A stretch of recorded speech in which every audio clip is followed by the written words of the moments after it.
All right, let's have some more Daodejing. Pull it up here, and let's do 27. Yeah. All right. 27 says, not ready yet. Here we go. A good traveler has no fixed plans and is not intent upon arriving. A good artist lets his intuition lead him wherever it wants. A good scientist has freed himself of concepts and keeps his mind open to what is. Thus, the master is available to all people and doesn't reject anyone. He is ready to use all situations and doesn't waste anything. This is called embodying the light. What is a good man but a bad man's teacher? What is a bad man but a good man's job? If you don't understand this, you will get lost, however intelligent you are. It is the great secret. All right. The verse says that this is one of the most important chapters, or the notes of the verse say, this is one of the most important chapters of the Daodejing. The first stanza, I've been very free here in the translation because the central point, openness to reality, open-heartedness, needs to be made as clearly as possible. The original text reads, a good walker leaves no traces or tracks. A good speaker makes no slips or errors. A good calculator needs no counting sticks or tallies. A good locksmith uses no bolts or keys, yet no one can open. A good binder uses no ropes or cords, yet no one can loosen. In that phrase, available to all people, speaking of the master, his note says, because he is not attached to his own ideas. And that line, you will get lost.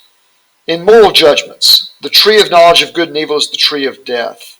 Don't know, don't express morality, just be open to what is. All right, let's look at verse 29. It says, scroll to it. Yeah. Do you want to improve the world? I don't think it can be done. The world is sacred. It can't be improved. If you tamper with it, you'll ruin it. If you treat it like an object, you'll lose it. There is a time for being ahead, a time for being behind, a time for being in motion, a time for being at rest, a time for being vigorous, a time for being exhausted, a time for being safe, a time for being in danger. The master sees things as they are without trying to control them. She lets them go their own way and resides at the center of the circle.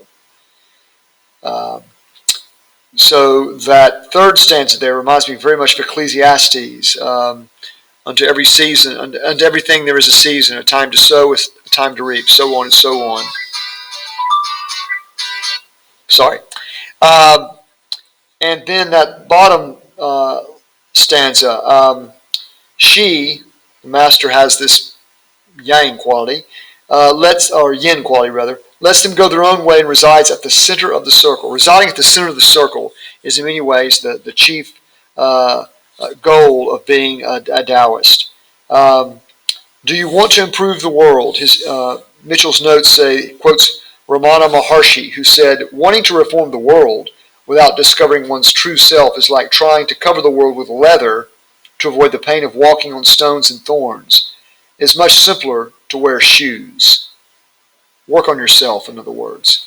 And in that phrase, it can't be improved. Fourth line there on my version. It cannot be improved, meaning the world can't be improved. Mitchell says, this is the Sabbath mind, as in the first chapter of Genesis, when God, from a state of perfect repose, looks at the world and says, behold, it is very good. Actually, this phrase, it can't be improved, is the greatest possible improvement.